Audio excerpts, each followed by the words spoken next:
इस प्लास्टिक के गमले में लगा हुआ आप हमारा जो ये तुलसी का पौधा देख रहे हैं, हमारा ये तुलसी का पौधा एकदम ग्रीन और हेल्थी है। काफ़ी घना, काफ़ी हरा भरा पौधा है। लेकिन हमारा जो ये तुलसी का पौधा है, ये पहले इस तरीके का नहीं था, बल्कि इस तरीके का था जैसे कि यहाँ पर आप लोग वीडियो में देख रहे हैं। हमारा ये तुलसी का पौधा धीरे धीरे सूख चुका था, इस पर सिर्फ टहनियाँ ही बाकी बची थी। सारी की सारी जो पत्तियाँ थी वो सब झड़ चुकी थी, पौधे की ग्रोथ रुक चुकी थी। लेकिन हमने इसमें एक ऐसा ऑर्गेनिक फर्टिलाइजर इस्तेमाल किया जिसके इस्तेमाल करने से हमारा ये सूखता हुआ तुलसी का पौधा फिर से इस तरीके से हरा भरा हो गया।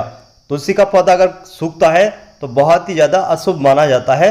तुलसी का पौधा एक धार्मिक पौधा होता है। इसके अलावा इसको लोग अपने घर पर हेल्थ बेनिफिट के हिसाब से भी लगाते हैं। मतलब बहुत सारे लोग इसकी पत्तियों का इस्तेमाल तमाम तरह की बीमारियों को दूर करने के लिए भी करते हैं। इसके अलावा बहुत सारे लोग इस तुलसी के पौधे की पत्तियों का इस्तेमाल चाय में भी करते हैं।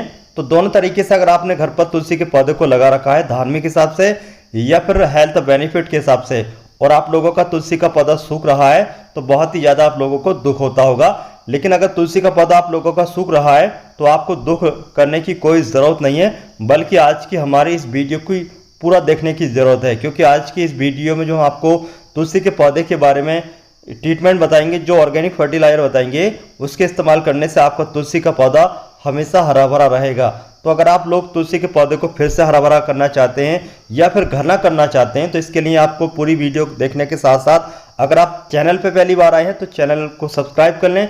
वीडियो पसंद आई है तो वीडियो को लाइक करें। तो चलिए शुरू करते हैं, सूखते हुए तुलसी के पौधे को फिर से हरा भरा कैसे करें। फर्टिलाइजर इस्तेमाल करने से पहले हमारा तुलसी का पौधा इस तरीके से सूख चुका था। हमारे तुलसी के पौधे की सारी जो पत्तियां थी झड़ चुकी थी, सिर्फ टहनियाँ ही टहनियाँ बाकी रह गई थी। तो इस तरीके से जब तुलसी के पौधे पर टहनियाँ ही टहनियाँ बाकी रह जाती हैं और नई ग्रोथ नज़र नहीं आती है, तो सबसे पहला जो काम होता है वो होता है इन सूखी हुई ब्रांचेस को कट करने का। जहाँ तक सूखी हुई ब्रांचेस है वहाँ से कट कर दें, जहाँ से ग्रीन है वहाँ से ब्रांचेस को छोड़ दें। इसके अलावा जो आपका तुलसी का पौधा जिस भी गमले में लगा है, उस गमले में जो भी अनवांटेड पौधे, घास वगैरह उगाई है या फिर जो भी तुलसी की सूखी पत्तियां, इन्फेक्टेड पत्तियां हैं, उनको निकाल दें। उनको निकालना बहुत ही ज़्यादा ज़रूरी होता है जिससे कि तुलसी के पौधे की ग्रोथ को फिर से स्टार्ट कराया जा सके। हमारा जो ये तुलसी का पौधा है, इस तुलसी के पौधे की बिल्कुल जो ब्रांचेस हैं उनमें फंगस भी लग चुका है। तो फंगस को दूर करने के लिए हम इसमें एक ऑर्गेनिक इंसेक्टिसाइड, एक ऑर्गेनिक फंगिसाइड का भी इस्तेमाल करेंगे, जिससे हमारा जो तुलसी के पौधे की ब्रांचेस में फंगस लग चुका है वो फंगस दूर हो जाए। तो चलिए सबसे पहले हम जो इन्फेक्टेड पत्तियां मतलब ब्रांचेस हैं या फिर जो भी सूखी हुई ब्रांचेस हैं उनको कट कर लेते हैं। ब्रांचेस को ध्यान रखें, वहाँ से कट करना है जहाँ तक सूखी हुई है। जहाँ आपको लगे कि नीचे से ग्रीन है, थोड़ा बहुत नई ग्रोथ स्टार्ट हो सकती है, तो वहाँ से बिल्कुल भी कट ना करें। इस बात का खास तौर से आप लोग ध्यान रखें। यहाँ पर मैं आप लोगों को बताना चाहता हूँ, तुलसी का जो पौधा होता है ये किसी भी मौसम में सूख सकता है बीमारी की वजह से। लेकिन सर्दी के मौसम में तो खास तौर से अगर आप लोग सही तरीके से देखभाल नहीं करते हैं तब आपका तुलसी का पौधा सर्दी के मौसम में भी इस तरीके से हो जाता है जैसे कि यहाँ पर आप लोग हमारा ये तुलसी का पौधा देख रहे हैं। तो यहाँ पर जो ये तुलसी का पौधा है ये बीमारी की वजह से सूखा है, फंगस लगने की वजह से सूखा है, ज़्यादा ओवरवाटरिंग की वजह से सूखा है। जब भी आपका तुलसी का पौधा ज़्यादा ओवरवाटरिंग की वजह से इस तरीके से सूखने लगे तब आप लोग पानी कम कर दें, क्योंकि तुलसी का जो पौधा होता है ज़्यादा पानी नहीं चाहता है।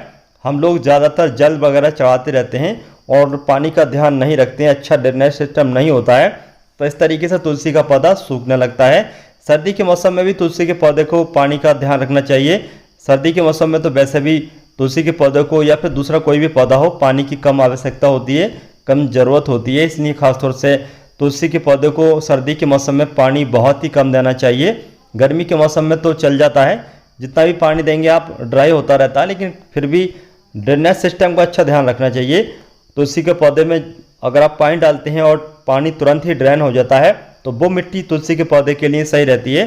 तो अच्छी ड्रेनेज सिस्टम वाली रेतीली सैंडी सॉइल में तुलसी के पौधे को लगाना चाहिए। गमले में, मिट्टी में मतलब ज़मीन में तो आप डायरेक्टली कैसी भी मिट्टी में लगा सकते हैं। ज़मीन में तुलसी का पौधा हर तरीके की मिट्टी में चल जाता है। तो यहाँ पर आप लोग देख रहे हैं हमने तुलसी के इस पौधे की लगभग 30% से ज़्यादा कटाई छटाई कर दी है, प्रून इस तुलसी के पौधे को कर दिया है। अब बहुत सारे लोग कहेंगे कि सीजर कटर वगैरह का इस्तेमाल तुलसी के पौधे पर नहीं करना चाहिए। तो दोस्तों तुलसी के पौधों को अगर आप लोग नहीं कट करेंगे तो आपका तुलसी का पौधा नहीं बचेगा। तो बेहतर ये है कि जो भी सूखी ब्रांचेस हैं उनको कट कर दें और तुलसी के पौधे को बचा लें।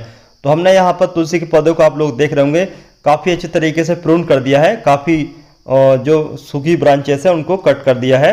अब सही समय है हमारे इस तुलसी के पौधे की मिट्टी में जो ये अनवांटेड पत्तियाँ, सूखी पत्तियाँ, इन्फेक्टेड पत्तियाँ या फिर जो घास वगैरह उगाई है इसको निकालने का।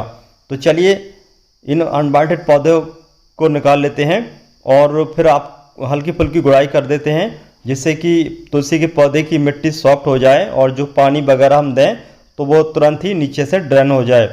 तो यहाँ पर एक बात का ये ध्यान रखना चाहिए, तुलसी के पौधे को जब सर्दी का मौसम हो उस समय कोई भी गुड़ाई ज़्यादा नहीं करना चाहिए। ज़्यादा तेज़ सर्दी के मौसम में, खासतौर से जनवरी से लेकर के 15 फरवरी तक, उस समय तुलसी के पौधे की मिट्टी की गुड़ाई नहीं की जाती है। उस समय अगर आप तुलसी के पौधे की गुड़ाई करेंगे तो क्या होगा कि थोड़ी बहुत अगर रूट्स कट जाती हैं तब तुलसी के पौधे के पूरे तरीके के सूखने के चांस बढ़ जाते हैं। इसलिए पौधे की रूट्स डिस्टर्ब बिल्कुल नहीं होना चाहिए। इस समय हम जो भी रूट्स थोड़ा बहुत अगर कट कर रहे हैं तो इस समय कोई दिक्कत नहीं होगी, क्योंकि गर्मी का मौसम, तुलसी का मौसम सही ग्रोथ का होता है। और इस समय अगर थोड़ी बहुत रूट्स कट भी जाती हैं तब तुलसी के पौधे को कोई नुकसान नहीं पहुँचता है। तो यहाँ पर आप लोग देख रहे हैं हमने तुलसी के पौधे की मिट्टी को ढीला कर लिया है और ढीला करने के बाद जो भी घास वगैरह है या फिर जो भी सूखी पत्तियां हैं उनको निकाल रहे हैं। इसके अलावा यहाँ पर एक बात का ये भी ध्यान रखें, अगर मौसम सही है, ज़्यादा हीट नहीं है मौसम में, तो थोड़े बहुत 1-2 दिन की आप तुलसी के पौधे की मिट्टी को धूप भी दिखा सकते हैं। तो यहाँ पर आप लोग देख सकते हैं हमने अच्छी तरीके से मिट्टी की गुड़ाई कर दी है, अनवांटेड घास वगैरह निकाल दिए। और यहाँ पर जो आप ये ऑर्गेनिक इंसेक्टिसाइड इस स्प्रे बोतल में देख रहे हैं, इसका चलिए स्प्रे कर लेते हैं। ये है डॉक्टर नीम ऑयल, जो कि इफ्को कंपनी का है। इसके इस्तेमाल करने से कोई भी इंसेक्ट है या फिर कोई भी फंगस है, आपका तुलसी का पौधा हो या फिर कोई सा भी पौधा हो, उस पर से बीमारी आसानी से दूर हो जाती है ऑर्गेनिक तरीके से। तो चलिए इस तुलसी के पौधे पर इस ऑर्गेनिक इंसेक्टिसाइड यानी कि डॉक्टर नीम ऑयल का स्प्रे कर लेते हैं और जो भी बीमारी हमारे तुलसी के पौधे पर लगी होगी वो इसके इस्तेमाल करने से दूर हो जाएगी। इसका इस्तेमाल आपको डेली करना है और ध्यान रखें इसका इस्तेमाल आपको शाम के समय करना है, तभी अच्छा रिजल्ट देखने को मिलेगा। जब भी आप इसका स्प्रे करें तो तुलसी के पौधों को अच्छे तरीके से नहला दें इस ऑर्गेनिक इंसेक्टिसाइड से, तभी अच्छा रिजल्ट देखने को मिलेगा। तुलसी के पौधे पर स्प्रे करने के बाद अब बारी आती है फर्टिलाइजर देने की। तो यहाँ पर जो आप ये मेरे हाथ में इस बोतल में फर्टिलाइजर देख रहे हैं, यह है सीवीड फर्टिलाइजर यानी कि जाइम फर्टिलाइजर, जो कि इफ्को कंपनी का सागरिका फर्टिलाइजर के नाम से आपको किसी भी बड़ी खाद बीज की दुकान पर आसानी से मिल जाएगा। इस जग में पानी है 2 लीटर। 2 लीटर पानी में 20 ml इस ऑर्गेनिक लिक्विड फर्टिलाइजर को मिक्स कर लेते हैं और मिक्स करने के बाद जितना ज़रूरत पानी की है हमारे तुलसी के पौधे में, उतना ये फर्टिलाइजर वाला पानी हम तुलसी के पौधे में इस्तेमाल कर लेते हैं। इस फर्टिलाइजर को आप 15 से 20 दिन के अंतराल पर अपने तुलसी के पौधे में इस्तेमाल कर सकते हैं। इसके इस्तेमाल करने से तुलसी का पौधा हमेशा हरा भरा दिखेगा, पौधे की पत्तियां एकदम चमकदार रहेंगी और जो नई ग्रोथ है वो बहुत ही तेज़ी से निकल करके आएगी। तो चलिए वेट करते हैं कुछ दिनों का और देखते हैं आने वाले समय में हमारा ये तुलसी का पौधा किस तरीके से ग्रोथ करता है और कब तक फिर से हरा भरा हो जाता है। इस प्लास्टिक के 12 इंच के गमले में लगे हुए हमारे इस तुलसी के पौधे में जो हमने ऑर्गेनिक इंसेक्टिसाइड ऑर्गेनिक फर्टिलाइजर इस्तेमाल किया था, उस फर्टिलाइजर को इस्तेमाल किए हुए पूरे 15 दिन का समय हो चुका है। 15 दिन के बाद का ये रिजल्ट है। दोनों का रिजल्ट आपने देखा, हमारा तुलसी का पौधा फिर से नई ग्रोथ स्टार्ट कर चुका है और हमारा तुलसी का पौधा सूखने से बच चुका है। तो चलिए देखते हैं आने वाले समय में हमारा ये तुलसी का पौधा किस तरीके से ग्रोथ करता है, आने वाले समय में किस तरीके से घना और हरा भरा होता है। और ये रिजल्ट है 2 महीने के बाद का। 2 महीने के बाद हमारा तुलसी का पौधा इस तरीके से काफ़ी हरा भरा हो चुका है। आप लोग देख सकते हैं इसकी जो नई नई टहनियाँ निकली हैं वो कितनी तेज़ी से ग्रोथ कर रही हैं और हर टहनी की जो पत्ती है वो एकदम चमकदार है। पौधे की पत्तियाँ एकदम ग्रीन और हेल्थी है। किसी भी पौधे की पत्ती पर कोई भी इंसेक्ट ने अटैक नहीं किया है, बल्कि एकदम फ्रेश पत्ती है। और अब मैं आपको बताना चाहता हूँ आप काम कौन सा करना चाहिए जिससे कि हमारा ये तुलसी का पौधा और भी घना रहे और भी हरा भरा रहे। तो हमारे इस तुलसी के पौधे पर जो आप ये फूल देख रहे हैं, जो ये मंजरी देख रहे हैं, तो इन मंजरी को, इन फूलों को आप टाइम टू टाइम कट करते रहें, जिससे कि आने वाले समय में आपका तुलसी का पौधा नई ग्रोथ स्टार्ट करे और सूखने से बच जाए। क्योंकि तुलसी के पौधे में बीमारी तो अटैक करती है, उससे तो सूखता ही है तुलसी का पौधा। लेकिन अगर आपके तुलसी के पौधे पर बीज ज़्यादा बनने लगे, यानी कि जो ये मंजरी है, ये मंजरी धीरे धीरे जब बीज बनाने लगेगी, बीज में कन्वर्ट हो जाएगी, तब आपका तुलसी का पौधा ज़्यादा एनर्जी खर्च करने की वजह से सूख सकता है। तो ज़्यादातर जो मंजरी है उसको कट कर दें, हो सके तो आप पूरी की पूरी मंजरी को अपने पौधे से हटा दें। इससे भी आपका तुलसी का पौधा हमेशा बना रहेगा, हमेशा हरा भरा दिखता रहेगा, अच्छी ग्रोथ करता रहेगा। तो दोस्तों, आज की हमारी इस वीडियो में बताई गई तुलसी के पौधे के लिए ये जानकारी आपको कैसी लगी, इसके बारे में आप हमें कमेंट बॉक्स में कमेंट करके ज़रूर बताएं।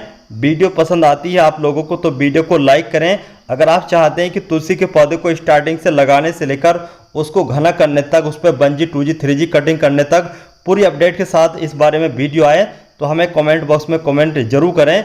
आने वाले वक्त में हम आपको तुलसी के पौधे को स्टार्टिंग से घना और हरा भरा कैसे करें, इसकी कंप्लीट वीडियो अपलोड कर देंगे। तो चलिए दोस्तों, चलते हैं, फिर मिलते हैं इसी तरीके की नई इन्फॉर्मेटिव वीडियो के साथ। तब तक के लिए बाय।